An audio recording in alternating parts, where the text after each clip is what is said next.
Boa noite a todos. Todos sejam bem-vindos e queremos agradecer pela presença de todos vocês nesse primeiro simpósio de ensino religioso do Espírito Santo.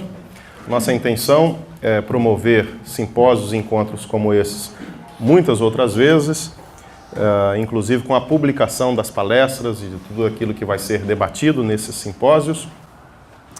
Eu queria não apenas agradecer, mas também fazer a composição da mesa. Depois tem algumas orientações e alguns avisos. Em primeiro lugar, eu queria chamar o professor José Adriano Filho, que é um dos preletores do nosso simpósio, para sentar aqui, por favor, professor. O professor Júlio Zabatiero também vai se juntar a nós. Professora Priscila Rodrigues, por favor, se juntar também, vai ser uma das responsáveis por um dos seminários. E nós teremos outros que ainda não estão aqui, a professora Regina Sanches, que é a nossa coordenadora de extensão, ela é responsável pela organização desse evento, e o professor Sidney Sanches, professor José Bittencourt também ministrará um do seminário. Teremos um seminário também com coordenadoras da Secretaria Municipal de Educação aqui de Vitória, a professora Nilceia, e o professor João Décio Passos, que é professor da PUC de São Paulo, vai estar fazendo as palestras de amanhã à noite pelo sábado de manhã, e no sábado pela manhã. Queria convidar também para compor ainda a mesa representantes do CONERES, o Conselho de Ensino Religioso do Estado do Espírito Santo. Primeiro a sua presidente, a irmã Rita, por favor, e a doutora Ruth Tavares, que é membro do CONERES e tem uma longa história aí de ensino religioso, de luta e de defesa do ensino religioso aqui no nosso estado, e para nós é uma honra muito grande receber a doutora Ruth aqui. Por que estudar a epistemologia do ensino religioso? Nós sabemos que as posições mais distintas nós encontramos na área de educação em relação a esse assunto, que a nosso ver é um assunto tão importante. Podemos destacar pelo menos duas dessas posições. Em primeiro lugar, ou de um lado, nós temos aqueles que são contra o ensino religioso na escola pública. E normalmente são contra por pelo menos três motivos. Primeiro, porque entendem que religião é uma questão de fórum íntimo e, portanto, não deveria ser abordado na escola. Segundo, porque a nossa Constituição Federal garante o direito à liberdade religiosa, à liberdade de consciência e à separação entre igreja e Estado. E, finalmente, porque historicamente, o que se fez no Brasil, o que tem sido feito no Brasil em termos de ensino religioso, é, de modo geral, um destaque de uma determinada visão religiosa como detentora da verdade. Quer dizer, a utilização do ensino religioso ou do espaço público como um espaço de catequese, né, de doutrinação, né? Então, são contra por causa disso. Por outro lado, tem aqueles que defendem o ensino religioso, mas defendem esse tipo de ensino religioso. O ensino religioso proselitista, o ensino religioso confessional, querendo se aproveitar do espaço público para usar uma linguagem tipicamente das igrejas para ganhar almas. Então, nós temos essas duas posições extremas. O que nós queremos propor é uma espécie de via média ou de terceira via, uma alternativa, melhor dizendo, que pode ser que desagrade a uns e outros, né? Que via é essa e que proposta é essa? É uma proposta que se baseia no seguinte fato, o fato de que o fenômeno religioso, ele é um fenômeno dado, ele está aí, ele existe. E aqui nós não estamos discutindo a ideia de existência de Deus, se Deus existe, se Deus não existe, se nós somos crentes, se nós somos ateus. Não, isso não vem ao caso. O que está se afirmando é que existe um fenômeno que nós chamamos de fenômeno religioso, e ele está aí. Então ele merece uma reflexão. E esse fenômeno, ele é um elemento constitutivo da sociedade humana, reconhecido tanto por antropólogos quanto por sociólogos, psicólogos, filósofos. Ele é constitutivo de todas as sociedades, das mais primitivas às mais modernas. Ora, uma vez que esse elemento é um elemento dado, é um elemento que está aí, e se a escola é um espaço de reflexão sobre os elementos da vida, Logo, nós entendemos que a escola deve ser o espaço que, dentre muitas outras coisas, se reflita também sobre esse elemento que está presente na sociedade. Então eu gostaria de defender ainda que nós poderíamos usar a expressão preferida do professor Faustino Teixeira, professor da Universidade Federal de Juiz de Fora, quando ele se refere ao ensino religioso como ensino do religioso. Quer dizer, não é ensino de uma determinada religião, de uma determinada igreja, mas é o ensino acerca do fenômeno religioso. E qual é o lugar desse fenômeno? E, obviamente, existe uma especificidade, porque uma outra confusão que se faz é entender ensino religioso como aquelas antigas disciplinas que tínhamos na escola, como é que é? ESB, a SPB, moral e cívica, esse tipo de coisa. Na realidade, existe uma especificidade do fenômeno religioso. Quer dizer, o ensino, provavelmente, ele vai abranger questões de ética, questões de moral também, mas não deve se resumir a isso e se restringir apenas a isso. Esse fenômeno religioso, naturalmente, ele se expressa das mais variadas formas. Ele se expressa, por exemplo, na matriz cristã, se expressa através das religiões afros, das religiões indígenas, das religiões orientais. Então, um ensino religioso ele deve visar, portanto, a construção de cidadania, né? É a construção da sociedade, é uma contribuição a mais na estruturação da sociedade, né? Quer dizer, na medida em que é uma reflexão que também constrói cidadania, ele leva em consideração todas essas suas versões, todas as suas vertentes, e defendemos, portanto, a importância desse componente curricular autônomo dentro de um sistema educacional que seja humanizador. Quando a gente diz um sistema educacional que seja humanizador, um sistema educacional que não se curve às exigências e muitas vezes preconceitos positivistas que desconsideram a importância da reflexão e elaboração do saber em torno de temáticas que não sejam tecnológicas e empíricas.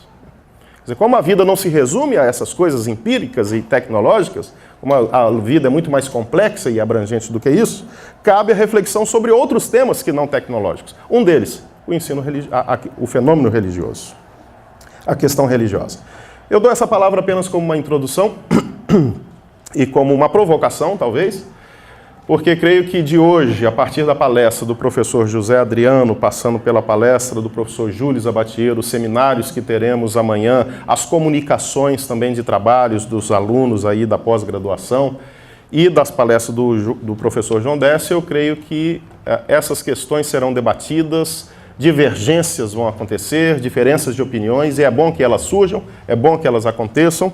O dissenso ele é necessário para a construção de um saber que não seja impositivo, mas que seja fruto de diálogo, de muitas contribuições. Esse é o nosso desejo, que seja aí um período de hoje até sábado, um período enriquecedor para todos nós aqui somos professores. Queria passar a palavra para o professor José Adriano, para que ele fique à vontade para a sua palestra, por favor. Boa noite a todas e todos. Queria dizer que é um prazer estar aqui com vocês nesta noite. Também agradeço à Faculdade Unida pelo convite. Também digo que é com temor e tremor que eu estou aqui para abordar este assunto com vocês. É um assunto, eu acho que importantíssimo, como destacado aqui no folheto que fala sobre o primeiro Simpósio de Ensino Religioso do Espírito Santo. Epistemologia do ensino religioso, propostas e variantes. E a parte que me foi solicitada está relacionada com o contexto do ensino religioso, uma descrição do cenário religioso brasileiro. Existe uma expressão muito famosa na pesquisa sociológica no Brasil, é uma expressão muito simples, mas que diz: no Brasil, religião é notícia. A gente sabe que é notícia, tanto que ela está bastante em evidência nesses últimos dias que antecedem o segundo turno das eleições. Não quer dizer que seja tão determinante, mas ela é presença importantíssima e está na mídia. Para abordar essa temática do contexto do ensino religioso no Brasil atualmente, e especificamente o cenário religioso brasileiro hoje, eu queria começar falando um pouco sobre o campo religioso, né, e para depois falar sobre o campo religioso brasileiro, né. Esta questão de campo religioso, ela é bastante tradicional nos estudos de religião, e ela foi cunhada pelo pesquisador francês Pierre Bourdieu, num livro famoso chamado Economia das Trocas Simbólicas. Ele tem um capítulo sobre o campo religioso. E ele define, ao falar de campo religioso, essa expressão ela está relacionada com a existência de mundos relativamente autônomos em sociedades diferenciadas, onde se originam acontecimentos entendidos como séries causais independentes ligadas a diferentes esferas de necessidades. Trata-se de subespaços sociais, com jogos que têm alvos sociais particulares, com interesses que podem ser desinteressantes ao mundo exterior. No interior deles, há lutas para a definição do jogo e dos trunfos para dominá-lo. Nesse sentido, quando Bourdieu fala de campo, ele fala de campo jurídico, campo artístico e o campo religioso. São esferas com especificidades, né, que independem muitas vezes dos fenômenos econômicos, políticos, né. Então, o campo religioso, para Bourdieu, é aquele em que os bens religiosos estão em jogo, havendo nele lutas pelas maneiras de desempenhar os papéis determinados pelo próprio jogo. Nele manipulam-se visões de mundo na elaboração de estruturas de percepção do mundo, palavras, princípios de construção da realidade. Então, a religião tem, nessa perspectiva, um caráter de linguagem. É um sistema simbólico de comunicação e de pensamento. Todo mundo sabe a importância da religião como um elemento fundamental na construção dos sistemas simbólicos da cultura, nas diferentes semioses culturais.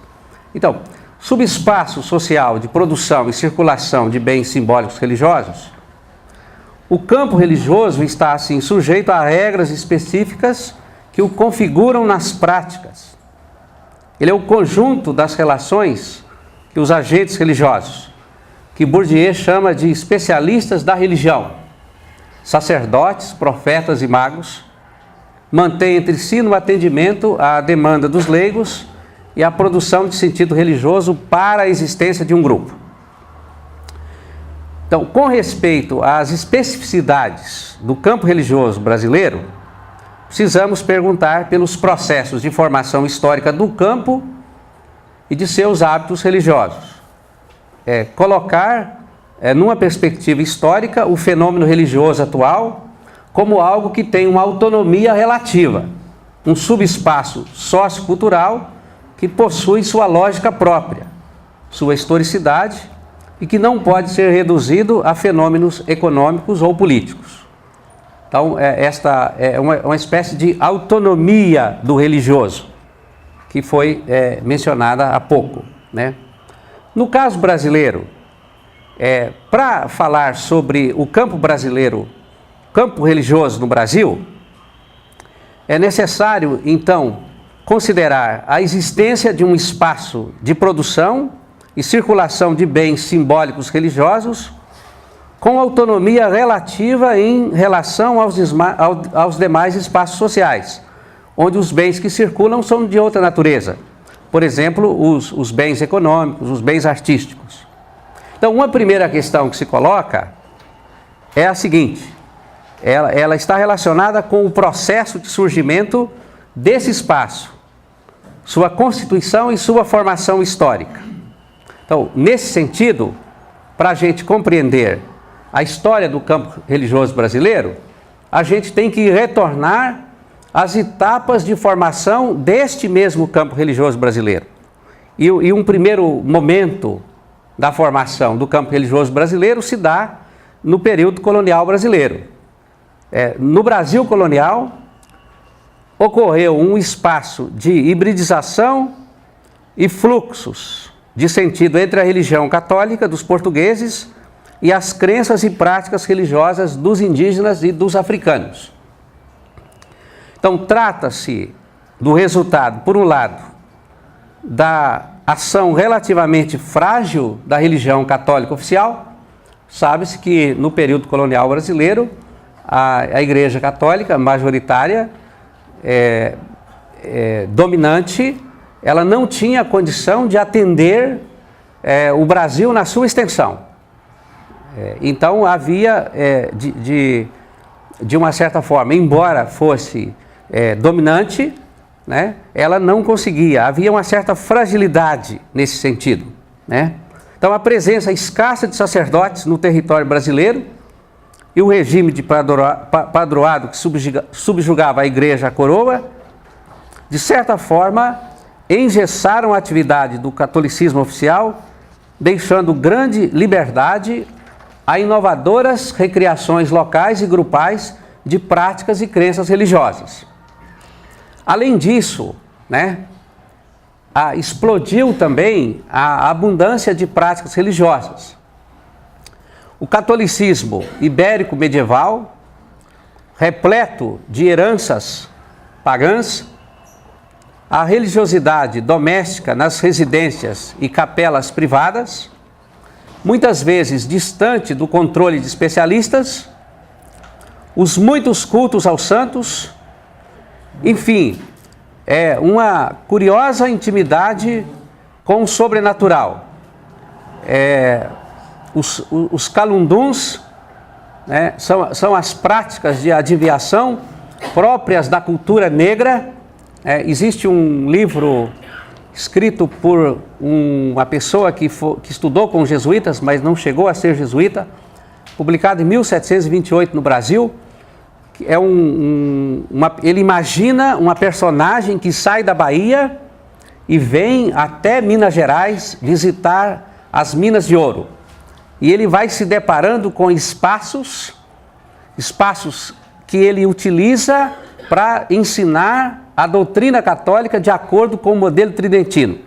E ele fica extremamente horrorizado quando, numa fazenda, à noite ele ouviu uns batuques, ele ouviu umas músicas diferentes, e ele pergunta no outro dia para o senhor da fazenda: que música é essa? São os calunduns, são práticas dos negros. Aí ele faz todo um discurso a partir do modelo tridentino. O senhor da fazenda muda a atitude, chama os negros e os negros aceitam o batismo católico e abandonam as suas práticas.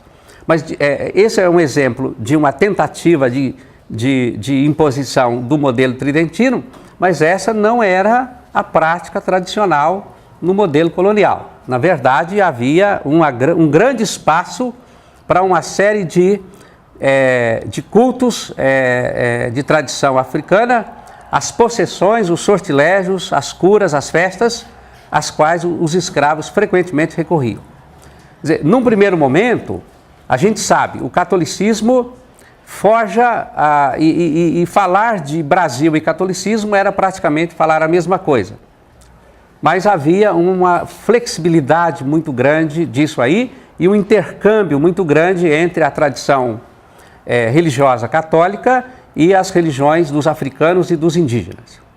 O segundo momento, nesse processo de formação do campo religioso brasileiro, se dá no século XIX com a chegada dos movimentos protestantes. Primeiro, os movimentos que vieram com a imigração, a mais antiga experiência de imigração é com os luteranos, em 1824, né? E logo depois o protestantismo de missão, que também teve uma grande luta para se estabelecer no Brasil, e ele se estabelece no Brasil no contexto um pouco antes da proclamação da República, mas no contexto das lutas que vão levar à proclamação da República. O que é interessante observar na questão referente à entrada do protestantismo no Brasil é que ele vai agora introduzir um segundo elemento na composição do campo religioso brasileiro. Praticamente a gente começa a falar que agora não tem mais a hegemonia ou o monopólio católico. Há um segundo elemento que vai se tornar constitutivo do campo religioso brasileiro, que é a presença protestante no Brasil. E um terceiro momento é a entrada no século XIX, no Brasil, do espiritismo kardecista, que encontrou no Brasil um terreno frutífero para a crença na interação entre o mundo dos espíritos e o mundo material, contribuindo de modo fundamental na formação do repertório religioso nacional. Além disso, com a presença dos orientais e suas diversas tradições, fecha-se o ciclo de formação dessa espécie de grande caldeirão de práticas, crenças e tradições que se apresentam como latentes possibilidades aos atores do campo religioso brasileiro. Então, 3 etapas na formação do campo religioso brasileiro. Uma primeira etapa no período colonial, com a presença católica, definidora em boa parte da identidade nacional. Um segundo momento, com a introdução de novos atores nesse campo, que é o protestantismo, de missão e de imigração. E um terceiro momento, com a entrada, principalmente, do espiritismo, que tem grande presença na sociedade brasileira. Não tão visível como algumas religiões, mas ele está bastante presente na sociedade brasileira. E, recentemente, no início e meados do século XX, algumas tradições que vêm do Oriente. Então, a análise dos fenômenos atuais no campo religioso brasileiro deve ter em conta esses processos. Por exemplo, a formação dos pentecostalismos e neopentecostalismos coabita com o universo protestante evangélico sem, todavia, afastar-se de códigos católicos e afro-brasileiros. Na origem do campo religioso, portanto, as trocas se complexificam e as religiões, ora mais abertas, ora menos abertas, tendem a se interrelacionar, partilhando o espaço simbólico religioso brasileiro. O Zé Bittencourt Filho, no livro Matriz Religiosa Brasileira, que é a tese dele, que existe uma matriz religiosa brasileira, diz que essa expressão, matriz religiosa, deve ser apreendida em seu sentido lato, isto é, como algo que busca traduzir uma complexa interação de ideias e símbolos religiosos que se amalgamaram no decurso multissecular. Portanto, não se trata, estrito sensu, de uma categoria de definição, mas de um objeto de estudo. Esse processo multissecular teve como desdobramento principal a gestação de uma mentalidade religiosa média dos brasileiros, uma representação coletiva que ultrapassa mesmo a situação de classe que se encontram. O Pierre Sanches, da Universidade Federal de Minas, fala que, ao mesmo tempo que existe uma heterogeneidade no campo religioso no Brasil, ele fala que existe também uma tendência à homogeneidade. Quando ele vai discutir essa homogeneidade, ele chama atenção para alguns elementos de espiritualidade, de religiosidade, que parece que você acha em qualquer lugar. Qualquer lugar isso está presente. Então, agora eu passo para um outro ponto que está relacionado, então, com as mudanças que acontecem no campo religioso hegemônico, para a diversidade religiosa. O campo religioso no Brasil atual é um dos campos mais ricos em termos de criatividade e efervescência, apresentando-se em sua complexidade e desenvolvimento acelerado, acompanhando o ritmo de mudanças gerais que se dão nas sociedades atuais. A palavra mudança define o campo religioso atual no Brasil. É um espaço muito fluido, há muita troca, muito trânsito religioso no Brasil. A mudança que perpassa as diversas expressões religiosas tem a ver com a transição de um campo religioso hegemônico, onde a Igreja Católica Romana ocupava o lugar central, para a diversidade religiosa. Para compreender esse processo de mudança, é preciso identificar os elementos que configuram o campo religioso no Brasil. Primeiro, constatação de que chegou ao fim a hegemonia, quase o monopólio católico. Pierre Sanches, que eu mencionei há pouco, afirma que é preciso reconhecer que passou o tempo em que, para ser considerado brasileiro, o recém-trazido ou recém-descoberto, ou ainda o recém-chegado, devia ser católico ou receber o batismo e professar o catolicismo. Os anos vão passando, as sondagens se multiplicam, os números se dispõem na direção de um irreversível declínio numérico católico. Isso o Pierre Sanches falou no final dos anos 90, início no início dessa década. Parece que se constata uma reação, o Júlio Sabatiero falava isso comigo agora há pouco, principalmente porque na última década houve uma investida, uma reação do catolicismo, principalmente o catolicismo de característica carismática, né?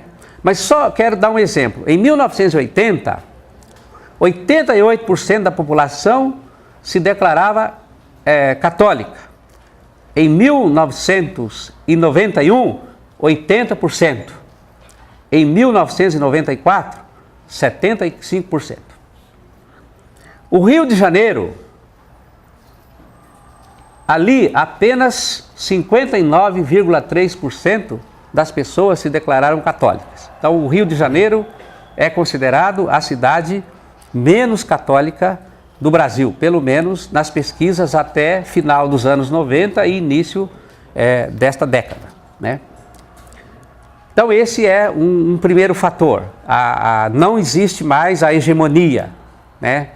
Mesmo porque na passagem do século XIX para o século XX, com o estabelecimento do protestantismo no Brasil e com o fato de que se estabeleceu um Estado laico no Brasil e a liberdade religiosa foi aprovada na Constituição de 1891, já se instaurou uma primeira grande crise na Igreja Católica. A Igreja Católica sofreu uma grande crise no século XIX por causa da unificação europeia na Itália e certas consequências daquele processo. No Brasil, também com a legitimação do protestantismo e o status legal da religião existir no Brasil, abre uma grande crise.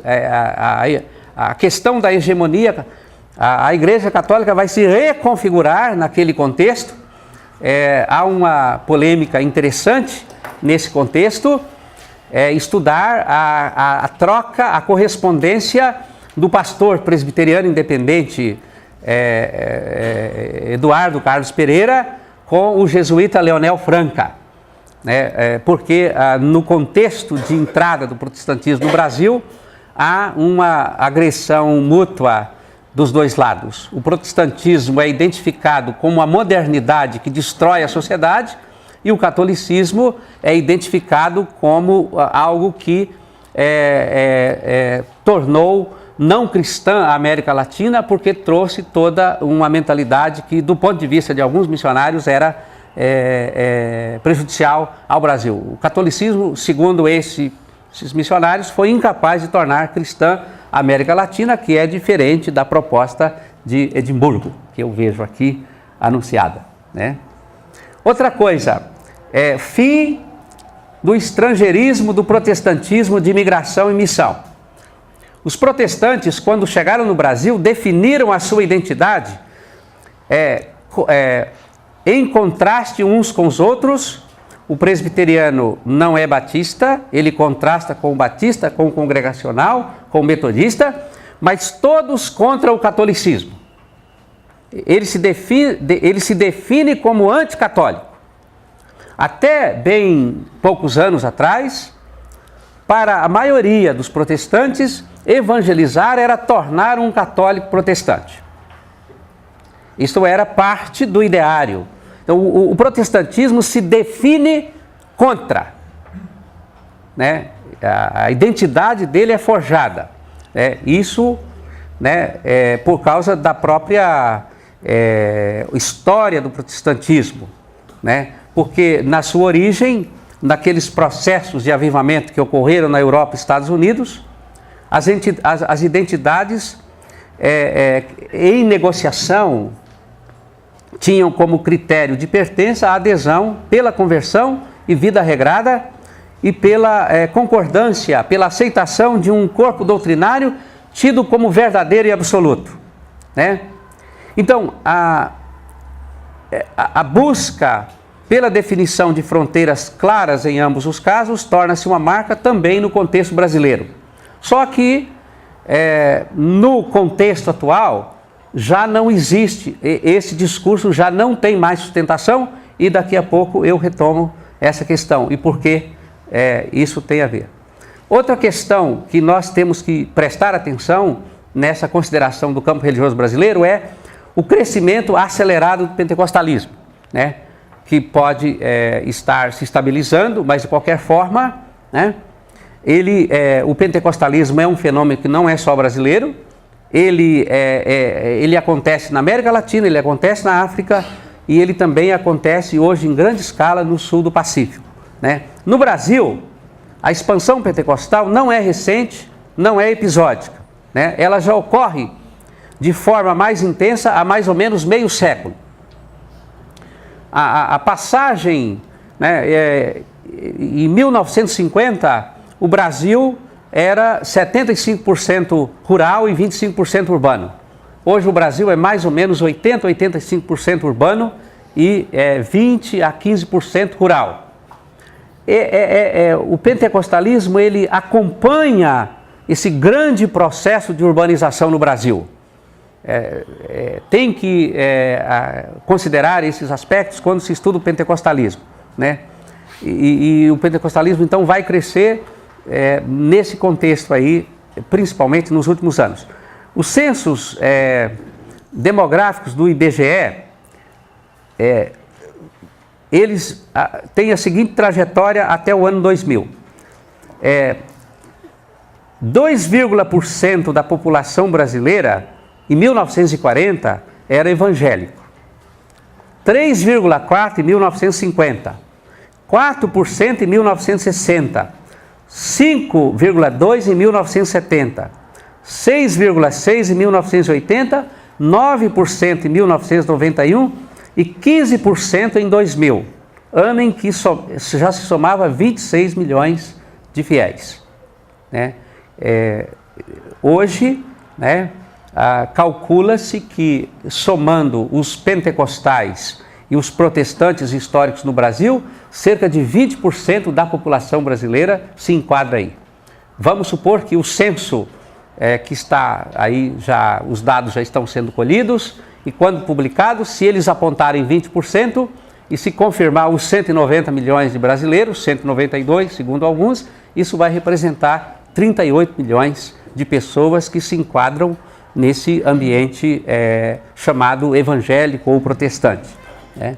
Então, é um dado que deve ser considerado. Os principais responsáveis pelo sucesso desse crescimento foram os pentecostais, que cresceram 8,9% anualmente, principalmente na década de 90, quando houve uma reação dos protestantes históricos, que eles cresceram 5,2%. Com isso, os pentecostais, que perfazem 2/3 dos evangélicos, saltaram de 8 milhões para 17 milhões. Né? Ou seja, isso estou falando do ano 2000, depois eu venho com outros dados mais recentes, né? Ou seja, essa grande expansão, os pentecostais souberam aproveitar e explorar eficientemente, em benefício próprio, os contextos socioeconômico, cultural, político e religioso do último quarto século no Brasil.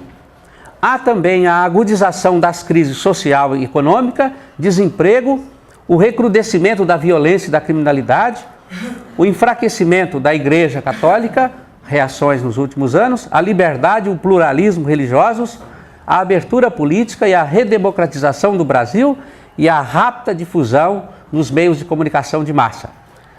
Os pentecostais, especialmente aquele lado dos pentecostais que são chamados de neopentecostais, sabem utilizar de forma eficientíssima os meios de comunicação de massa, né?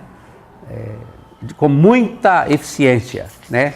E dos pentecostais brasileiros, né? A Igreja Universal, que é considerada uma igreja neopentecostal, né? Ela é uma das que mais cresce atualmente na sociedade brasileira. Mas, por exemplo, a Igreja Universal, a Igreja Assembleia de Deus, que representa um pentecostalismo tradicional, Igreja do Evangelho Quadrangular, essas igrejas representam quase 3% dos pentecostais brasileiros. Para ver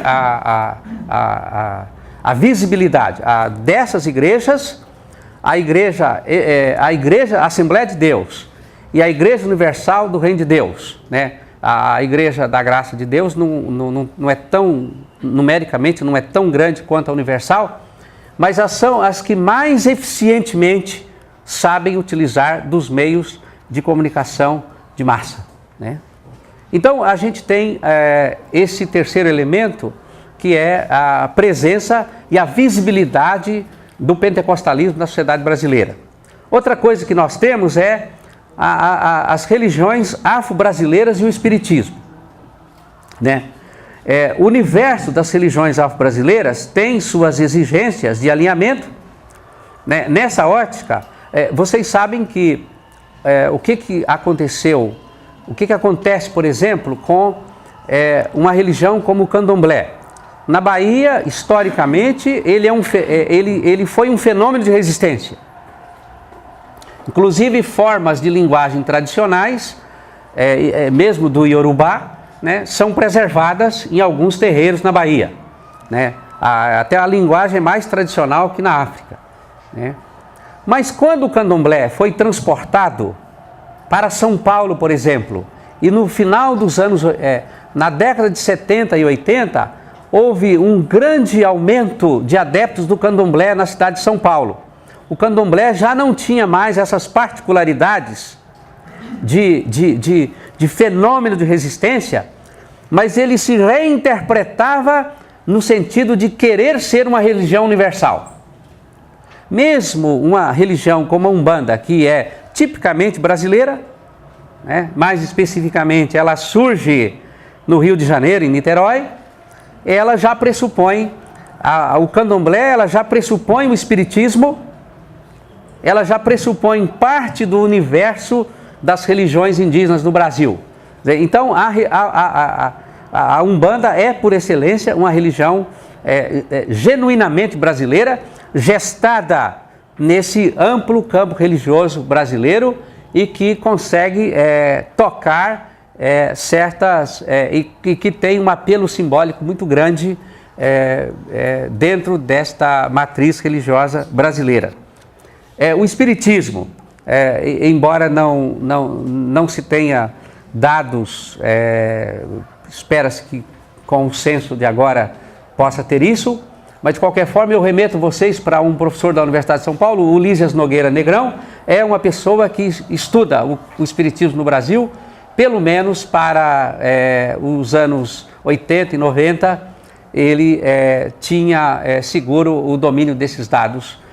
Mas o espiritismo, ele também, ele tem força no seguinte sentido: ele coloca fronteiras, mas ele situa ao mesmo tempo nas religiões próximas da possessão, né, pelo transe mediúnico, e do cristianismo. Por quê? Por causa dos códigos e práticas absorvidas como referência a Jesus Cristo e a utilização do Novo Testamento. Exatamente porque, para muitos espíritas, o espiritismo é uma forma de cristianismo. Não vem em contradição nenhuma, principalmente pelo papel que ocupa no espiritismo a prática do bem. Vocês sabem que na origem a Umbanda é uma religião que existe para a prática do bem. Normalmente, quando alguém fala que foi a um terreiro de Umbanda e que alguém queria a prática do mal, isso é para turista. Na sua constituição original, ela herda esse elemento da tradição espírita que é a prática do bem. Então, o que eu quero dizer é isso, que há esse fator que tem que ser considerado quando se fala de campo religioso no Brasil. Além dos grupos étnicos minoritários, judeus, muçulmanos, cristãos ortodoxos, budistas, shintoístas, confucionistas e os que são resultado dos movimentos migratórios que colaboraram para a pluralização religiosa brasileira, né?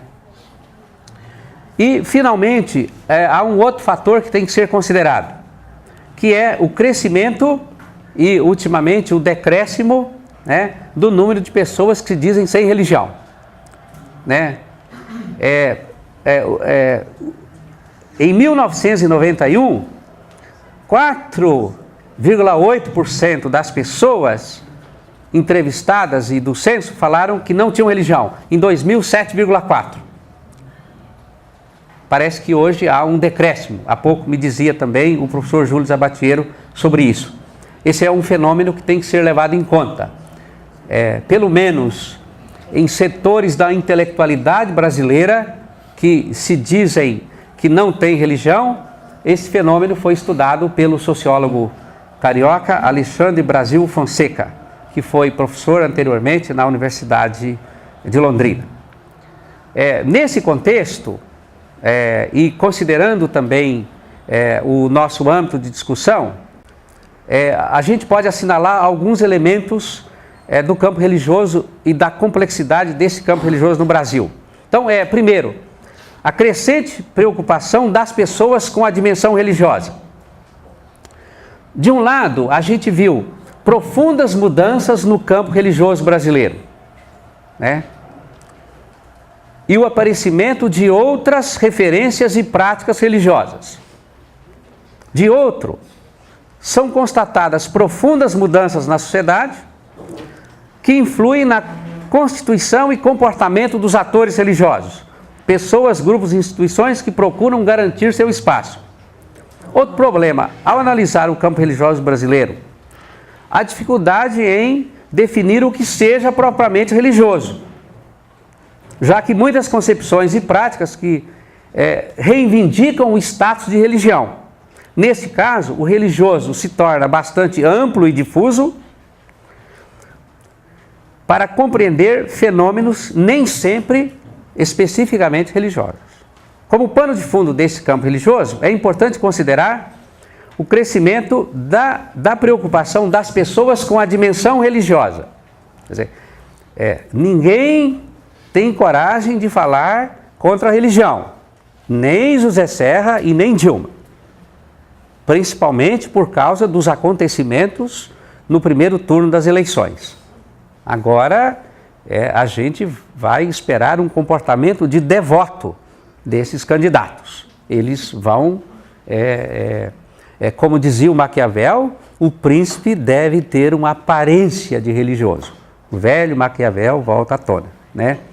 Então, a crescente preocupação com a dimensão religiosa repercute em diversos ambientes.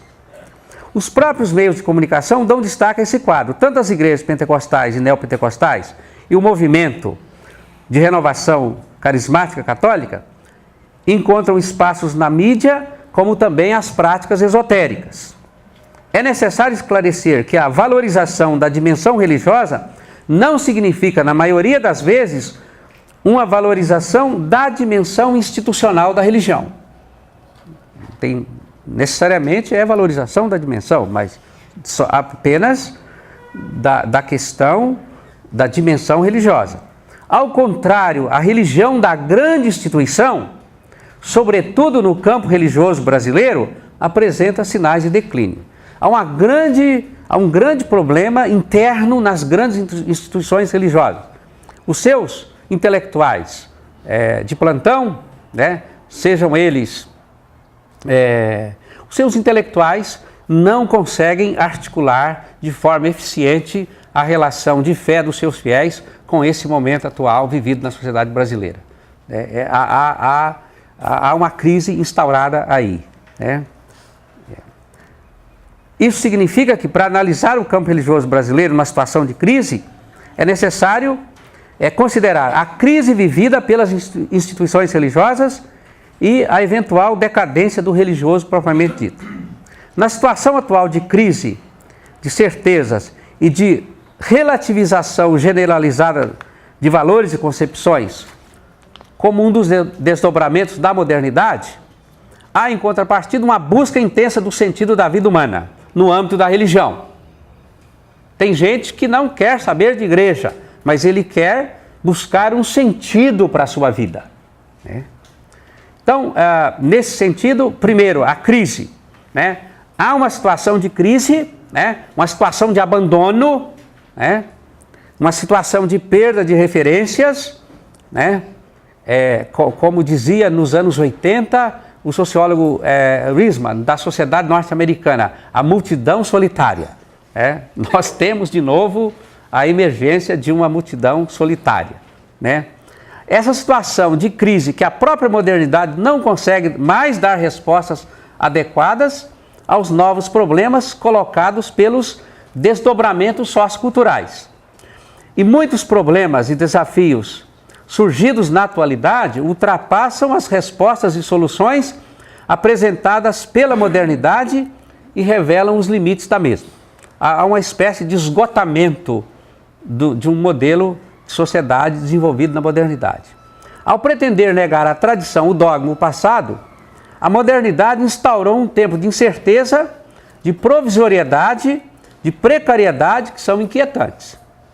Nesse emaranhado provocado pela crise, a pessoa sente como se tivesse perdido a sua identidade ou então tendo que redefinir a sua identidade numa situação desafiadora de crise, sendo a religião apresentada como uma instância que permite ao sujeito encontrar um ou mais sentidos explicativos para a sua existência no mundo.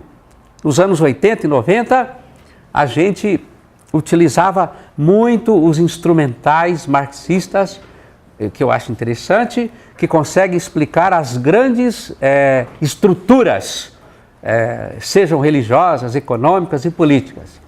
Mas parece-me que nos anos 80 e 90, as sociologias do modelo do Peter Berger tinham mais eficiência para entender o que pensa um fiel religioso. Tá certo que o Peter Berger de hoje está meio sendo visto de lado, né? Depois que ele bandeou para a direita americana. Outra questão é o sujeito, né? No quadro religioso tradicional, centrado na instituição religiosa, as possibilidades do sujeito construir respostas de sentido para a sua vida são poucas. Você está dentro de uma instituição religiosa, ela te orienta, te normatiza, né? O próprio Berger, o Peter Berger, afirma que numa religião de tradição as respostas já estão dadas. E ela explica aos grupos o porquê da existência deles. Na sociedade atual, o panorama é diferente. É preciso outra fonte de referência para entender o mundo. E essa fonte de referência é o sujeito. Nesse caso, a busca pessoal de construção de sentido sobrepõe-se às explicações tradicionais dadas por uma religião institucional, né, na qual a pessoa tem que renunciar à sua consciência individual. O sujeito se apresenta como a realidade que está acima do institucional, na medida em que é ele quem define o espaço de interferência do universo religioso em sua vida e quem produz a religião fora das fronteiras institucionais. A religião. A gente presencia hoje uma nova relação sujeito-religião, na qual o sujeito tem a preponderância na definição das prioridades no âmbito religioso. Então, o primeiro problema é que a religião passa agora a ter um papel importante na busca da identidade pessoal, mas como decorrência do que é chamado privatização da identidade individual. né?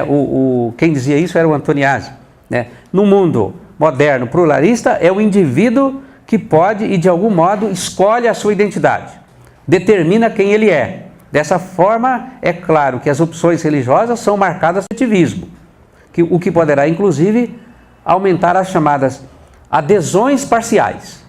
O indivíduo aceita uma parte dos dogmas e da disciplina da religião institucionalizada, mas discorda e rejeita a outra parte.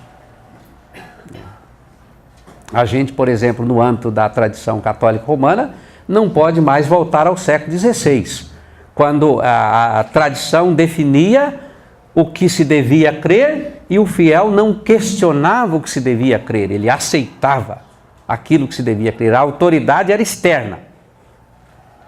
De fora para dentro se define o que se deve crer. Isso não tem mais valor no mundo de hoje, nesse mundo. Valoriza-se então as questões que estão no nível da subjetividade em detrimento das questões que se referem ao mundo da política.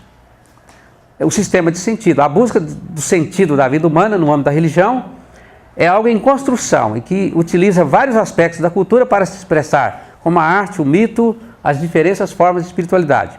No campo religioso atual, isso se reflete na possibilidade de se criarem universos religiosos abertos para os desejos e intuições das pessoas. A construção do sentido da vida é algo provisório, precário, diluído, diverso, difuso e centrado no sujeito. Os referenciais religiosos ganham também essas características.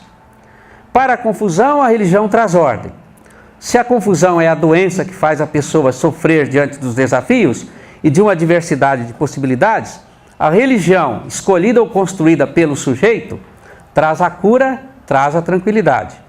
Ao fornecer uma visão de ordem da vida para o sujeito, a religião torna-se um sistema de sentido que tem um caráter explicativo, né? Ou seja, para quem a segue, ela torna-se um repertório de significações indispensáveis para o enfrentamento dos problemas presentes na realidade e as questões existenciais. Nesse sentido, o conceito de sistema de sentido é útil para entender o lugar da religião no campo religioso brasileiro.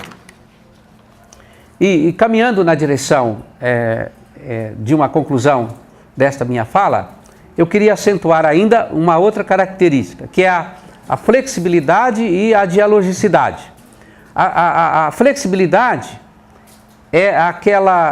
pode ser medida pela capacidade de movimentar-se no campo religioso, o trânsito religioso brasileiro, atendendo às diversas expectativas daqueles e daquelas que buscam responder às suas inquietações de ordens religiosas.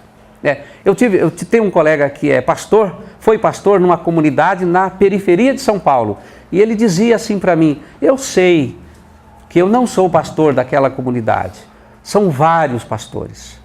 Eles ouvem os cultos na televisão, eles frequentam as várias comunidades do bairro, e eu sei que segunda ou quarta-feira eles vão no bairro longe, porque tem uma outra reunião que os agrada também.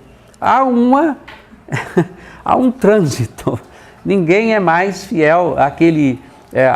na tradição protestante, o pastor costuma dizer assim: a minha igreja, a minha amada igreja. Ele acredita nisso ainda, né? A dialogicidade, então, é definida como sendo o potencial de uma religião em dialogar com as mudanças mais gerais em curso na sociedade, sobretudo aquelas que afetam o campo religioso, e incorporar elementos de outras expressões religiosas num processo de mixagem religiosa. Então, nessa questão de flexibilidade e de dialogicidade, pode-se acentuar posição predominante dos leigos na produção de bens religiosos. Isso é interessante. Numa igreja protestante tradicional, há alguns anos atrás, o pastor fazia tudo. Em algumas igrejas hoje, ele só aparece na hora de fazer a prédica. Ele tem que garantir pelo menos a prédica, né, para garantir alguma coisa para ele, né? Representatividade dos diversos segmentos sociais na religião, igreja ou grupo religioso. vínculos mais flexíveis da religião com a tradição, concepção menos rígida do poder religioso e a autocompreensão da relatividade do seu lugar no campo religioso. Você não se vê mais como absoluto no campo religioso. Você sabe que o negócio é meio relativo mesmo. Você é mais um entre muitos, né? E também tem a questão da convivência e aproximação no interior do campo religioso. Mesmo numa situação de pluralismo, há grupos religiosos e religiões que, para sobreviver e se firmarem, fixam-se no fundamentalismo, na intransigência e colocam dificuldades para a convivência e o diálogo com outras religiões e concepções de mundo. No Brasil, este é o caso de muitas igrejas pentecostais, neopentecostais, de alguns movimentos católicos, de alguns movimentos, de algumas igrejas protestantes históricas, né, que assumem uma atitude proselitista frente às outras religiões. E muitas vezes chegam à satanização de outras religiões, o que não é novo no cenário religioso e latino-americano. Isso não é uma novidade, né? Você precisa desqualificar o adversário. Há uma expressão em espanhol que diz assim: quando você se você quer matar um cachorro e manter a sua dignidade, comece a falar mal do cachorro. É mau, é raivoso, mordeu uma criança, né? Aí todo mundo apedreja o cachorro, mata o cachorro e te proclama herói, né? Então existe também uma certa intolerância no sentido de construir a imagem do outro como o inimigo, né? Agora, entre uma posição de abertura para o diálogo e de convivência com o espectro religioso e de aceitação das diferenças, e outra, no outro extremo, de negação a dialogar e reconhecer as diferenças e de conviver com as mesmas, há, sobretudo, entre as igrejas cristãs no Brasil e as religiões, posições diferenciadas. Há expressões religiosas que possuem discursos favoráveis ao diálogo e práticas nem sempre condizentes com os mesmos discursos. Há expressões religiosas que estabelecem com facilidade o diálogo com outras expressões religiosas e concepções de mundo. Há expressões religiosas que selecionam, não explicitamente, os parceiros de diálogo, estabelecendo para isso determinados critérios exclusivistas. E há expressões religiosas que se negam terminantemente a dialogar com as outras expressões religiosas. A dificuldade para dialogar e conviver com os diversos componentes do campo religioso indica dificuldade para dialogar e conviver com o pluralismo, em geral, e com os valores da modernidade. É nesse contexto que se insere esse simpósio. Nesse contexto, então, que nós convidamos todas e todos vocês para debater este assunto tão importante da educação religiosa, porque ele está relacionado com esta situação que eu acabei de apresentar para vocês. Muito obrigado pela atenção de vocês.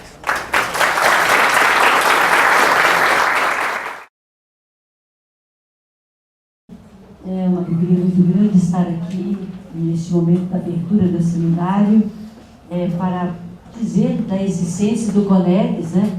E, por sinal, a fala que nos foi oferecida agora pelo professor é uma alegria porque diz para nós da necessidade do que nós estamos fazendo, da existência do CONEGS aqui. Estamos aqui na mesa, eu estou nesse momento já terminando meu tempo de presidência do CONEGS, mas temos aqui do lado Dona Ruth, que é membro eterno, vamos dizer, do coração e do tempo, né, que ela participa do trabalho do ensino religioso. Desde quando nós estávamos aqui no estado com o CIELES, né, Conselho de Ensino Religioso. Então, para uma pequena história, né, do tempo do CIELES, para a gente chegar no CONEGS, me parece que o tempo dá para isso, a Dona Ruth está aqui. Eu pedi que ela não poderia faltar hoje, e realmente ela veio, com todas as dificuldades, e ela faz assim todas as nossas reuniões. Por isso, Dona Ruth tem todo o tempo para falar dessa história, tá bom? Tá bom. Muito obrigada. E desejo a todos um feliz participação. E eu gostaria de lembrar que a Gazeta de hoje deu como sendo hoje o dia do ecumenismo, né? E então nós estamos hoje com o dia do ecumenismo. Agora, a Cieres, né, que foi anterior ao Cornelis, tem uma história. E, aliás, é uma história muito interessante. E eu, por exemplo, participo dessa história também, né? Eu, por exemplo, sou filha de católico com protestante, né? Minha mãe era católica, mas católica mesmo, né? E subiu o convento da Penha de joelhos. Subia e descia de joelhos. E meu pai, protestante. E ele nos criou ecumenicamente. E aí foi muito interessante que ele dizia para minha mãe: você é mãe e tem direito de criar os seus filhos na sua igreja. Mas eu sou pai, também tenho direito. E então, o que acontecia? Minha mãe levava a gente para a missa e depois, quando terminava a missa, meu pai já estava esperando por nós para nos levar para a igreja presbiteriana, para a escola dominical. E então nós assistíamos à missa e à escola dominical, né? Então eu fui criada desse jeito, né? Fui criada assim, meu irmão também. Meu irmão passou a ser pastor, né? E um dia meu pai disse para minha mãe: um dia os nossos filhos vão dizer qual a igreja que querem participar. E nós temos a obrigação de permitir que eles façam a sua escolha. E então nós fizemos a escolha. E aí ficamos com a igreja protestante, né? Mas nunca deixamos de amar a igreja católica. E então vocês vejam por aí que nós temos uma história. E então é interessante, eu me casei no Rio de Janeiro e fui morar em Minas Gerais. Em Minas Gerais nós sofremos muito, porque lá não havia assim ecumenismo, era um negócio muito sério. E então, quando nós depois viemos morar aqui no Espírito Santo, viemos para Baixo Guandu, e então fui morar lá, e meu marido era pastor, e ele era bem interessado e muito amigo do padre lá, do padre Alonso, grande homem, né, de Deus. E então meu marido era muito amigo do padre Alonso. E um dia o padre Alonso foi à minha casa me convidar para ser a diretora do grupo escolar. Eu disse: mas o senhor está me convidando para ser diretor? A senhora vai ser a diretora. Eu então aceitei. E era interessante, o ensino religioso já havia naquela época, mas havia de uma maneira terrível. E sabe como era? Cada grupo, cada professor, quando batia um sinal, cada professora pegava o seu grupinho da sua igreja e ia para um determinado lugar para receber e para dar o ensino religioso para as crianças. Então, quando uma professora passava pela outra, com os seus alunos, os alunos diziam: ó, você vai para o inferno, hein? Aí eu disse: não, quem vai é você. Não, não sou eu não, é você. Você já está no inferno. Aí era um negócio terrível, né?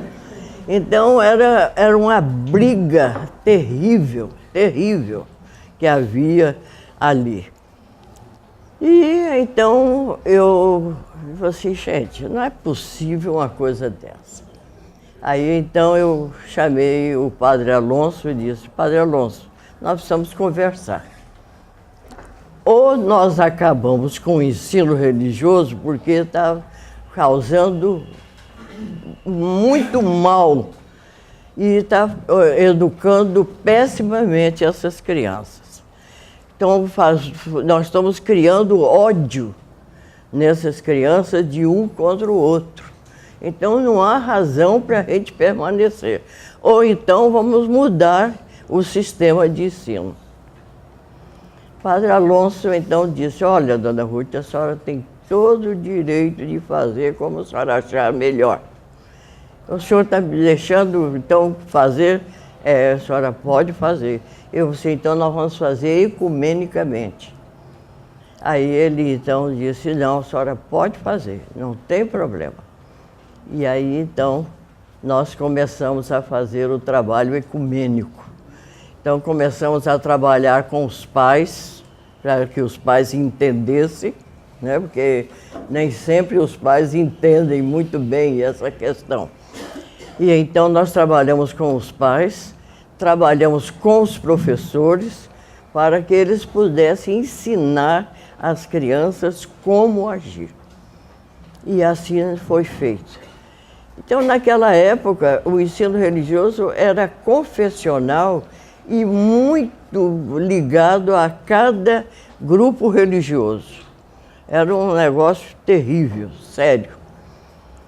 Agora, na década de 70, então já houve uma certa mudança, mas não totalmente. E aí, então, foi criada a CIERES.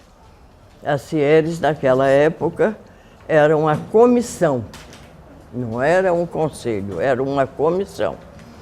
Era uma comissão de ensino religioso e que só havia católicos e protestantes, mas tradicionais.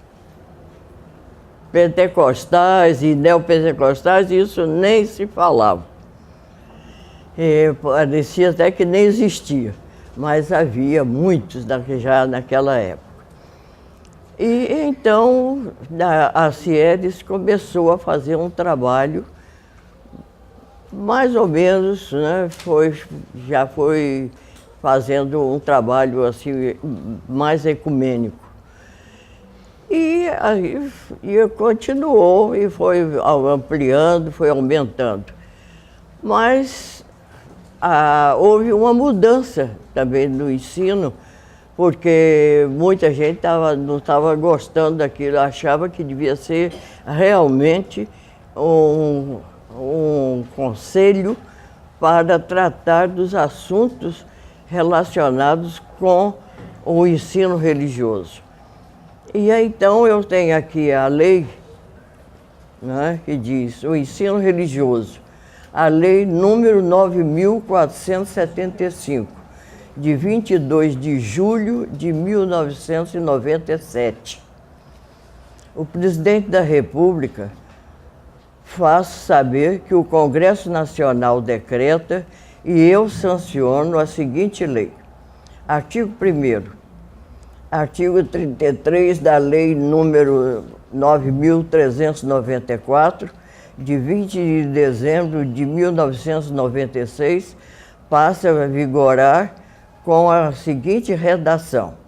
Artigo 33. O ensino religioso de matrícula facultativa é parte integrante da formação básica do cidadão e constitui disciplina dos horários normais das escolas públicas do ensino fundamental, assegurado o respeito à diversidade cultural religiosa do Brasil, vedadas quaisquer formas de proselitismo. Parágrafo 1º. O sistema de ensino regulamentarão os procedimentos para definição dos conteúdos do ensino religioso e estabelecerão as normas para habilitação e admissão dos professores. Parágrafo 2º.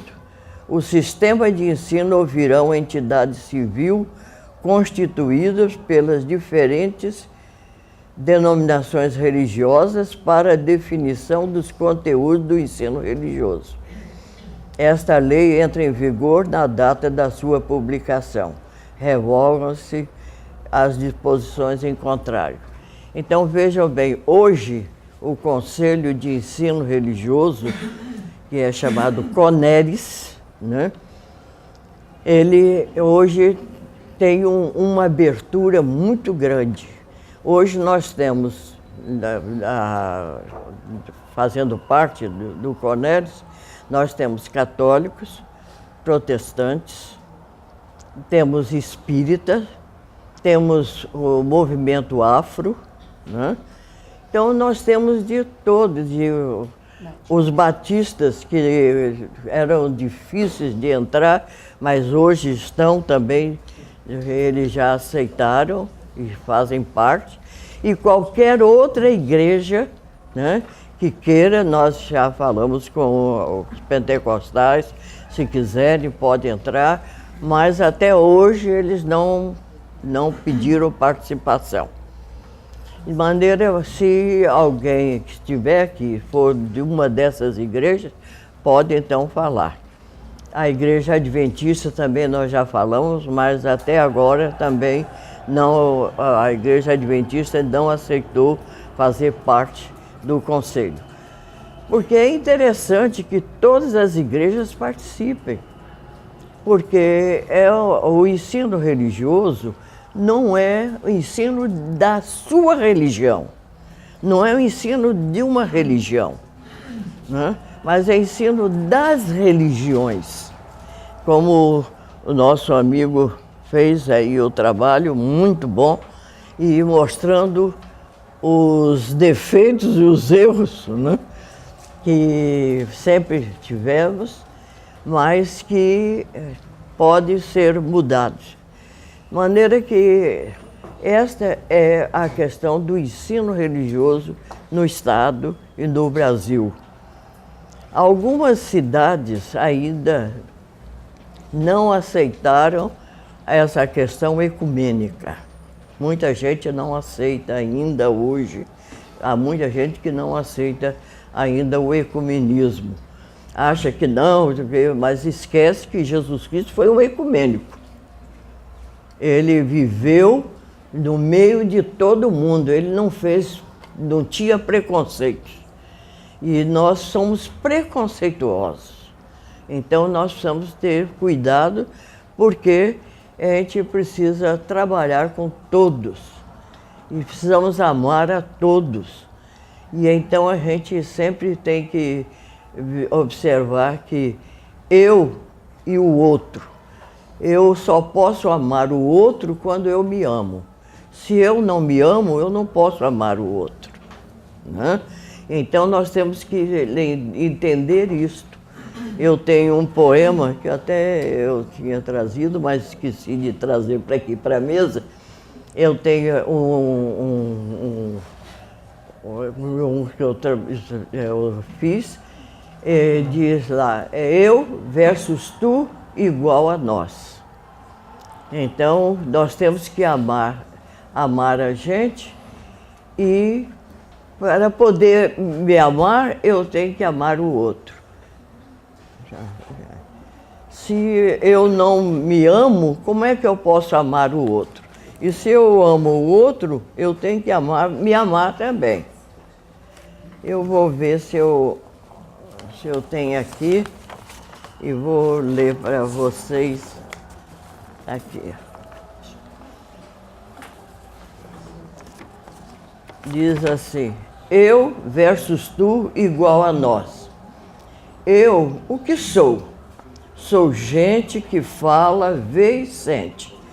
Todos são eu, como a gente com mente e coração que pensa e sente, e se comunica com toda a gente, na alegria e na aflição. Somos solidários com nosso irmão, buscando e levando o amor e gratidão e compreensão a todos aqueles que assim necessitam. Na gramática, há o eu que sou eu, o tu que é ele, e o nós que é a união do eu e do tu. Assim também na religião, há o eu, e o tu. Nem só do eu se deve falar, nem mais no tu só se pensar, mas o nós proclamar. Quando só se fala do eu, no meu egoísmo estou a pensar. Se só no tu eu falar, esqueço do eu e não sou capaz de em mim pensar. Mas quando falo do eu versus tu, assim estou falando de nós, pessoas que devem se amar e se doar. Então,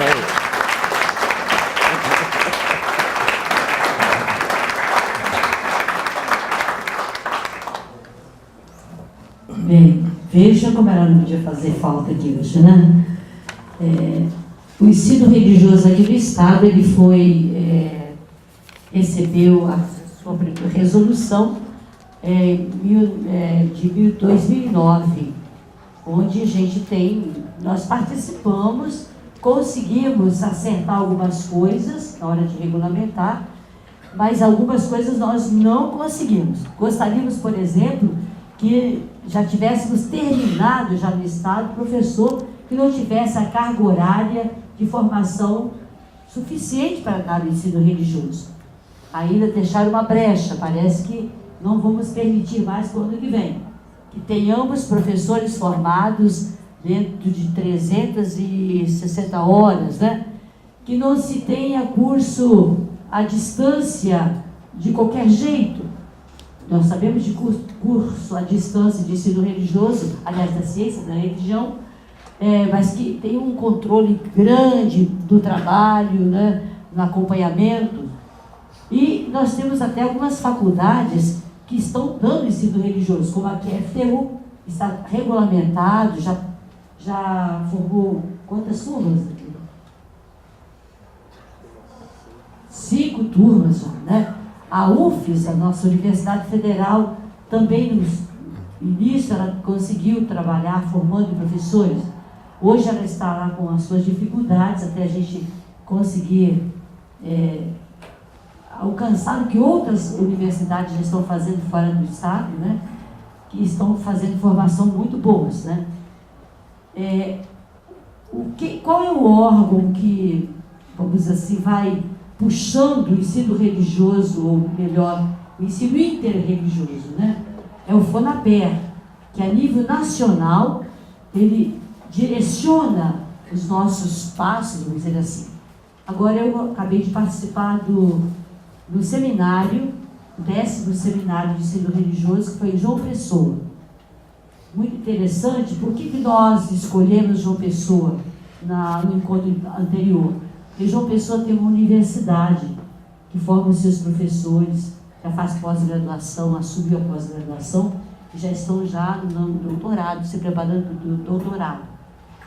E a gente percebe que aquela universidade está fazendo uma formação muito sadia, porque estão acompanhando para a passo as orientações do FONAPER. E as nossas faculdades que já estão fazendo essa formação têm entrado por esse caminho. O CONELES, qual seria a missão do CONELES?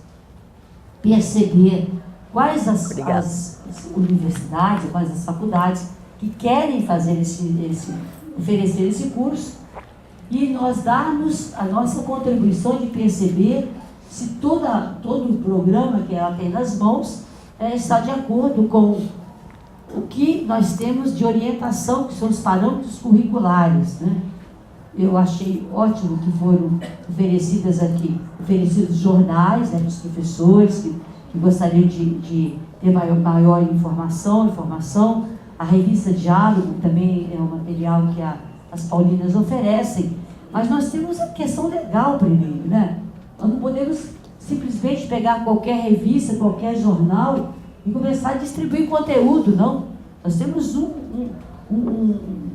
livro material chamado Parâmetros Curriculares, e temos esses parâmetros que estão trabalhados numa coleção chamada de Ensino Religioso.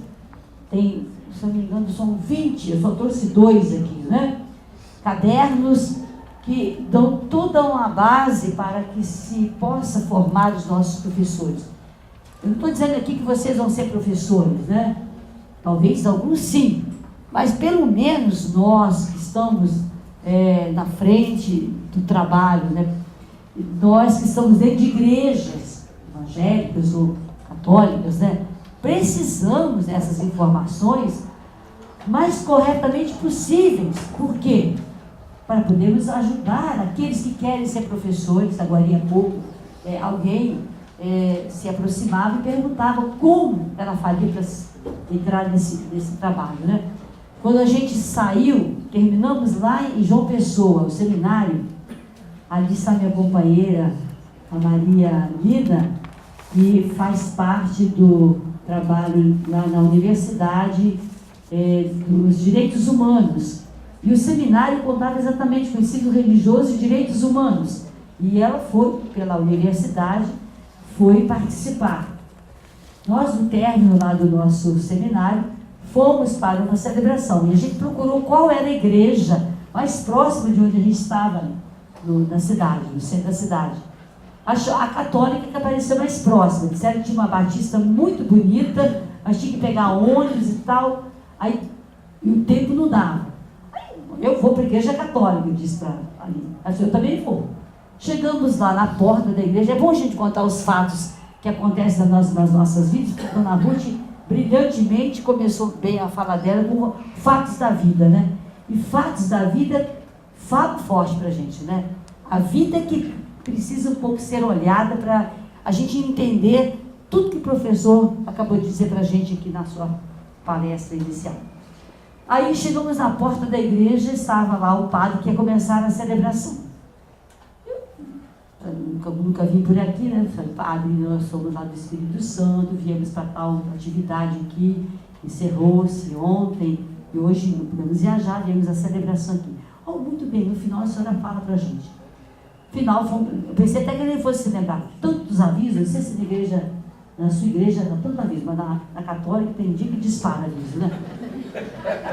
E é bom porque a gente começa a perceber o tanto de trabalho que as pessoas têm para fazer, sem ser só esquentar banco, né? Nós, o católico, falamos, esquentar banco não dá mais, né? Tem que assumir compromisso.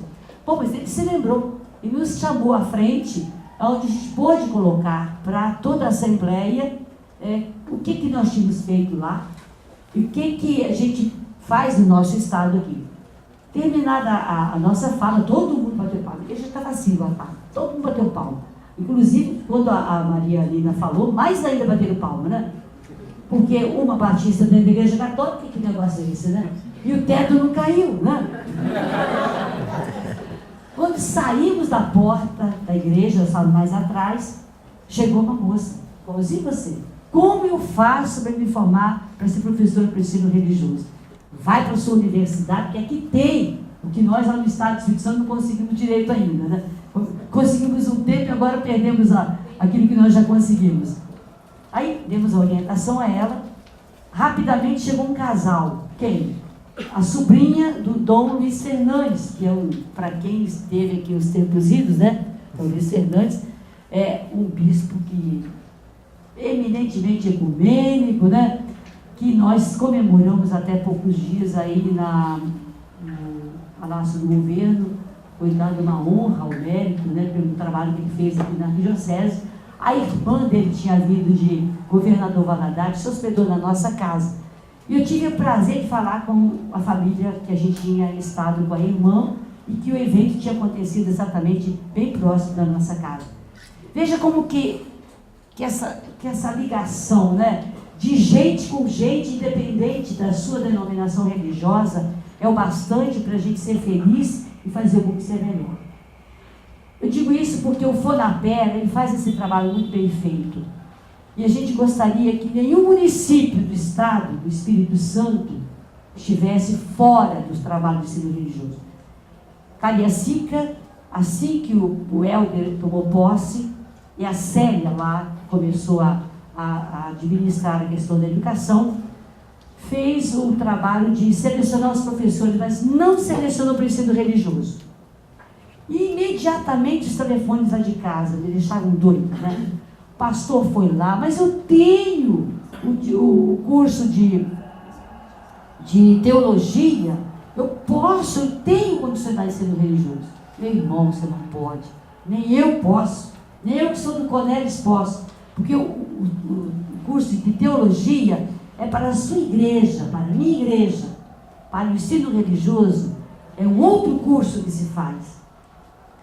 Aí eu liguei para a Célia e tal. Não, porque disseram que tinha perdido a fé. Só pode ter perdido a fé esse prefeito, né? Então, pelo que eu saiba até agora, parece que não perdeu, não. Só se depois que tomou posse, eu falei. Mas porque a Célia tinha dito para a gente que ela tinha deixado para depois das outras contratações, né? Para tomar o ensino religioso com um pouco mais de carinho.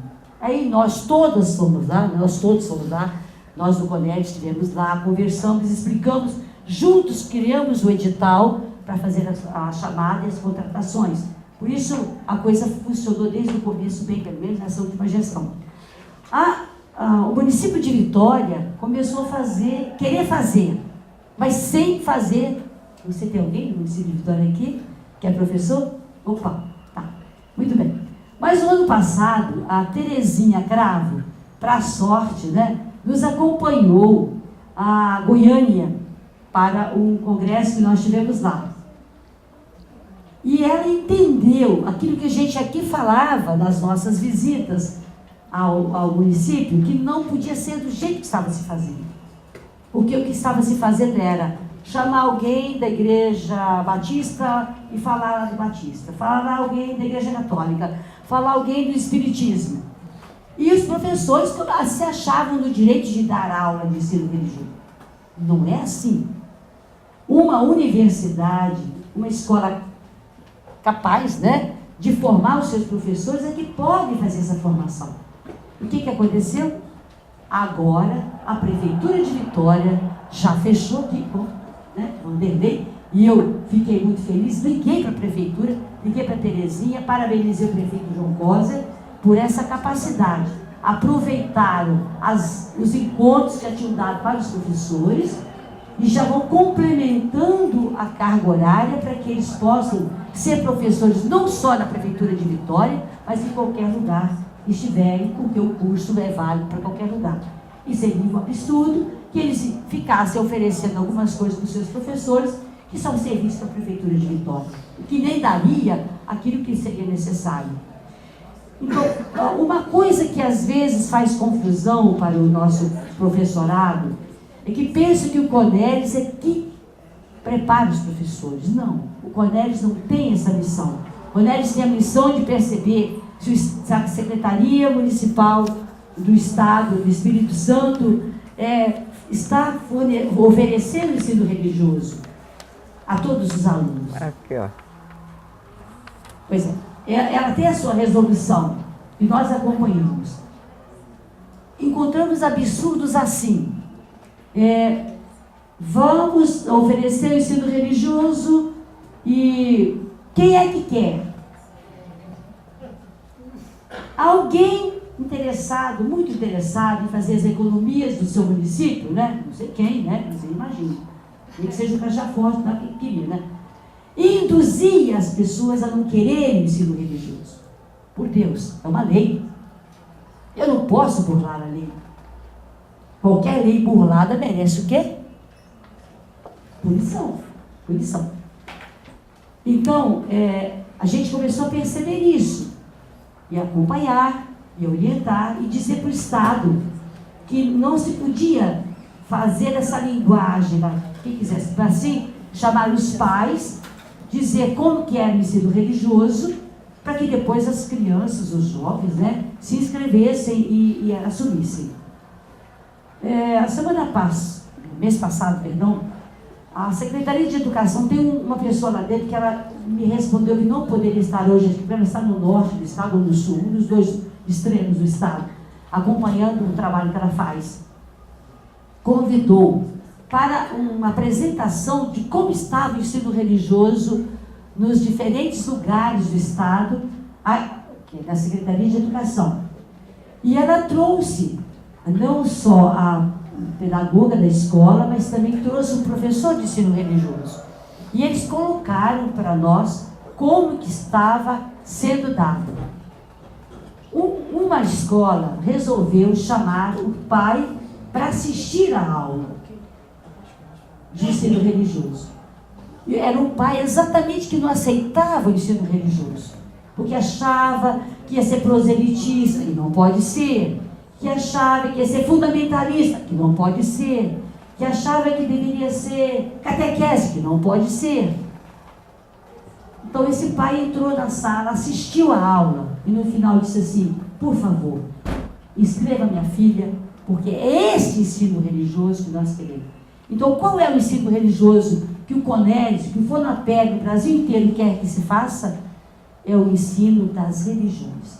O ensino religioso está junto das demais disciplinas do conteúdo programático, como matemática, como história, como geografia, como português.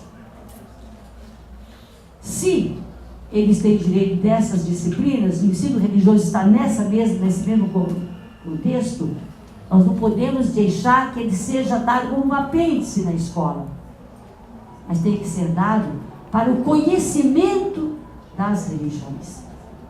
E que bom é eu conhecer como que é a vida de um espírita, como que é a orientação dada a um espírita. Quanta riqueza nós já tivemos, independente de estar numa sala de aula ouvindo o professor, só pelos nossos encontros, quanta riqueza nós já percebemos desse jeito de viver a sua religiosidade. Quanta riqueza nós, católicos, batistas, presbiterianos, metodistas, né? Ali, a pastora Daíra acabou de ser agora, né? Quanta riqueza por nós estarmos juntos, né? Nessa luta por ensino religioso, interreligioso. Então, sabemos quem faz essa experiência que vale a pena. E não fazer essa experiência é um prejuízo. Que nós, quando vamos a uma igreja diferente, não perdemos nenhum pedacinho da unha, nem perdemos a nossa fé. Claro, eu tenho que respeitar as faixas etárias, né, para fazer cada coisa. O que eu não posso dentro da escola é achar que eu possa induzir alguém para a minha igreja. Seria o maior desrespeito. Aqui no prospecto que foi dado para... Não, esse aqui, esse que você não tem. Isso. Aqui está dizendo aqui, colégio, vai ter uns encontros lá né? Colégio Santo Agostinho, não. Santo Agostinho é Belo Horizonte, não é nosso. É Centro Educacional Agostiniano, mas todo mundo entende que só tem esse aqui em Vitória, né? Sempre nós tivemos diferentes denominações entre nós. De lá já saíram pastores que passaram por lá. Tem gente aqui que tem filho lá. E abrimos a semana, aliás, o nosso trabalho, né, de campanha da fraternidade neste ano, com a presença de várias denominações. Está aqui a representação da Igreja Presbiteriana que esteve presente lá. Então, isso cria um clima de amizade, de respeito. E eu, um dia, estava no supermercado com a senhora, que tinha tido os filhos conosco, que agora tem netos, e era católica naquela ocasião, hoje ela é maranata. Disse, mas, irmã, mudou a agostiniana? Eu disse, o que foi? Porque meu neto está estudando lá, está estudando negócio de espiritismo. Não mudou, o agostiniano não é o mesmo. O jeito da gente estudar agora é estarmos conhecendo as diferentes formas de viver a espiritualidade das pessoas. E uma delas é o espiritismo, a outra é maranata, na linha do cristianismo, que às vezes é e às vezes não é, para muita gente, né? Está mais na linha de uma seita para algumas pessoas ainda, né? Eles não aceitam, talvez não aceitam. Vocês têm algum maranata aqui? Tem. Algumas pessoas que ainda consideram como uma seita, outros já consideram como uma igreja, já, né? Bom, fato é que o impacto primeiro pode criar interrogações que nós não podemos permitir que dentro de um âmbito... Eu fui visitar uma família uma vez, só naquela família tinha 8 pessoas e cada uma de uma denominação diferente. E ninguém brigava. Quer dizer que as discórdias são mais na linha das cúpulas, né? E não da convivência diária, né? É para isso, é para esse respeito mútuo, né, que o ensino religioso, interreligioso, está sendo trabalhado, que deveria estar sendo trabalhado em todos os municípios e todos os estados do Brasil. Infelizmente, o Rio de Janeiro, na época do garotinho, da Rosinha, lá fizeram um cambalacho lá, não sei como é que foi, e acabou saindo lá, que é confessional. Já soube que a coisa não é legal. Não é legal mesmo. E também não é legal a forma de ser trabalhado. Há muita rixa, muita dificuldade. Para que isso? Se no mundo nós não vivemos assim, né? Cada um depois, se quiser viver a sua fé, da sua denominação, tem o seu espaço. Eu ainda digo mais, nos espaços específicos de cada denominação, é muito bonito, e é muito sadio, muito saudável, muito de juízo, e a gente também não se acha o melhor de que ninguém. Cada dia mais me convenço, quem acha que o seu telhado não é de vidro, acaba se dando mal. Bem falou o professor, nessa questão ótica agora da política, né? No meio da política, eu assisti o debate da rede de televisão, das redes católicas de televisão. A Dilma, por uma questão de outros trabalhos que ela tinha já programado, tinha avisado, mandou uma carta. Os que estavam lá no primeiro turno, me envergonharam. Desculpe quem é Serra aqui, mas o Serra não entendia de ensino religioso nada, e ele já é governador de um estado. Como é que São Paulo viveu na compreensão de ensino religioso que ele passou lá? Um outro fez a coisa mais absurda, aquilo que Dona Ruth, já no tempo dela, detestou, porque não dava certo, ele disse que é assim agora. Quer dizer, por fora totalmente, né? Então, nós que nos dizemos de denominações diferentes, temos responsabilidade na educação, seja dentro de escola, fora de escola, nas igrejas. Precisamos ter clareza com relação a essas leis, que nós não podemos brincar com elas, né? De fazer um trabalho sério, de respeito, de tolerância e de descobrir que o outro tem o valor, talvez eu ainda não descobri, em mim, na minha denominação. Que o outro é capaz de me fazer enriquecer. E que eu, graças a Deus, não perdi nenhum pedacinho por estar celebrando algum culto dentro de outra igreja. Eu sou católica, todo mundo está vendo, né? Não preciso dizer que eu não sou. Aliás, a irmã Inês Carniato, que é autora de vários livros ecumênicos, né, que as escolas estão, o Estado do Espírito Santo comprou esse material para mandar para as escolas, ela veio fazer no seminário, e a primeira técnica que ela arrumou foi esta: cada um diga o seu nome e qual a sua denominação religiosa. Todo mundo começou a se estremecer, né? Teve gente que não teve capacidade de dizer. Oh, por que eu tenho que me esconder de ser aquilo que eu sou? Eu tenho que ter clareza do que eu sou. Verdade? Não preciso me esconder. Porque se eu me escondo, é porque eu não sei conviver com outros, será?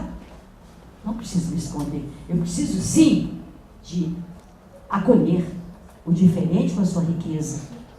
Ter tolerância com aquilo que é diferença, que às vezes eu não entendo, que o outro entende diferente, né? Enfim, é nessa direção que a gente precisa sempre garantir o ensino religioso. E temos muito material.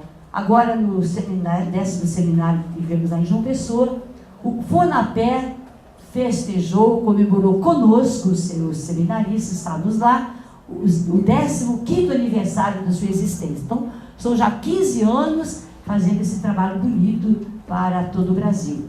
Então, quem ainda não entrou no caminho, precisaria de tomar consciência e entrar. Eu digo, o Estado do Espírito Santo precisa, e nós não temos muitas vezes perna para chegar tanto, né? Porque o nosso trabalho é um trabalho voluntário, Nós já temos muitas coisas para fazer, não sei, Dona Ruth aposentada, ela arruma mais ainda para fazer, né? Mas queremos que chegue a todos, aqueles de boa vontade, é lógico. Não adianta também implantar o ensino religioso e fazer da cabeça dele o que quer. Eu estive no município da Serra, com toda a nossa comissão. Numa vez que nós fomos, teve gente que saiu da reunião, porque não aceitou. Você estava lá, né? O Frei estava lá. Hoje, ele já entende melhor. Esses são passos também que a gente vai dando, e eu não me assusto de ninguém que sai de perto, porque não quer nem ouvir falar. Mas amanhã eu vou entender que tem que ser assim, não pode mais ser diferente. Gostaria de agradecer a presença de todos vocês me ouvindo aqui. Talvez eu fale mais com o som do que com conteúdos, né? Porque isso me faz vibrar o coração, e eu aprendi muito nessa convivência interreligiosa. E agradeço ao Vanderlei de colocar esse espaço e dizer que nosso conselho tem vaga para todas as denominações. Bom, é um representante de cada denominação com um suplente, né? O representante e o seu suplente, porque às vezes pode carregar de uma só igreja e não ter outras, né? E temos mais gente que eu gostaria de que ficasse de pé aqui, porque o conselho, o Cornélis aqui, tem mais gente, não somos só nós duas, né? Aqui tem a que chegou, conseguiu chegar. Vamos lá. Eliette, fala um pouquinho aqui, o que você faz no nosso Cornélis. Boa noite para vocês. Desculpem, eu cheguei um tanto atrasado, eu trabalho do outro lado, bem do outro lado mesmo. Levei 1h55 para conseguir chegar aqui depois do trabalho. Então peço desculpa pelo atraso, mas cheguei a ter pena de ver a palestra do professor José Adriano, né? E de maneira que não perdi tudo, né? Isso para mim é muito bom, porque tudo que eu ouvi até agora só serviu para engrandecer ainda mais, né? É o pouco de conhecimento que a gente tem. A gente sabe que sempre é pouco aquilo que a gente sabe, e a gente tem muito o que aprender, e nesse momento eu estou aprendendo com vocês. Então, eu faço parte do CONES, tenho a difícil missão de cuidar do dinheiro do CONES, né? Tesouraria do CONES, e sou pedagoga, né? Trabalho para o município de Cariacica e também para o estado. São escolas públicas, e a gente traz assim, para compartilhar com vocês, além dos agradecimentos, a nossa preocupação, até da fala do professor um pouco, naquilo que eu peguei, que realmente a questão, né, do protestantismo tem se expandido mesmo, e existe uma preocupação da gente enquanto CONES, que a gente percebe que nas escolas públicas, por exemplo, a maioria delas tem tido, vamos dizer assim, uma maneira que eu vejo de modo negativo, que de acabar introduzindo a religião cristã dentro da escola. Nós sabemos que a escola pública é laica, mas de fato, isso não tem sido respeitado, a lei não tem sido respeitada. Então a gente percebe, por exemplo, nos mínimos detalhes que fazem a diferença no final de tudo. Por exemplo, né, o canto na entrada geralmente é de igrejas, né, cristãs. Geralmente, quando eu falo, é de 99%. E oração na entrada, né, também. E as músicas têm sido cantadas. E a gente fala sempre para os nossos professores de ensino religioso, quando eles estão sendo preparados, que não se pode levar o proselitismo, né, para dentro da escola, que essa não é a intenção. E não é isso que o CONES defende.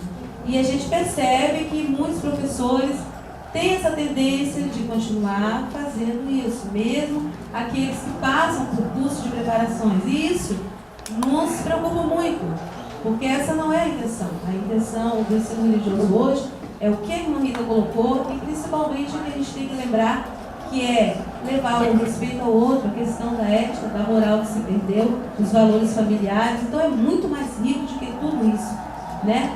E é por isso que a gente traz essa preocupação, professor. Realmente isso tem acontecido e tem sido difícil trabalhar as diferentes culturas na escola, porque como você vai trabalhar uma cultura afro, por exemplo, numa escola em que todos os dias pela manhã está fazendo a oração do Senhor, e que a todo momento, até as coreografias das crianças estão voltadas para as músicas religiosas no sentido cristão. Então eu trago realmente essa preocupação enquanto professora, pedagoga e enquanto principalmente membro do CONES. E compartilho isso com vocês com uma preocupação. Sei que muitos de vocês né, ou alguns de vocês, não sei, talvez estejam se preparando para esse momento, e a gente gostaria então que vocês somassem conosco a ideia de que o que a gente quer é muito mais do que tudo isso, é realmente uma convivência agradável, é o respeito ao outro, respeito às diferenças, é paz, é harmonia, é que realmente as pessoas vivam de uma forma em que elas possam aprender a respeitar umas às outras, para que assim a gente possa construir um mundo melhor. Muito obrigada.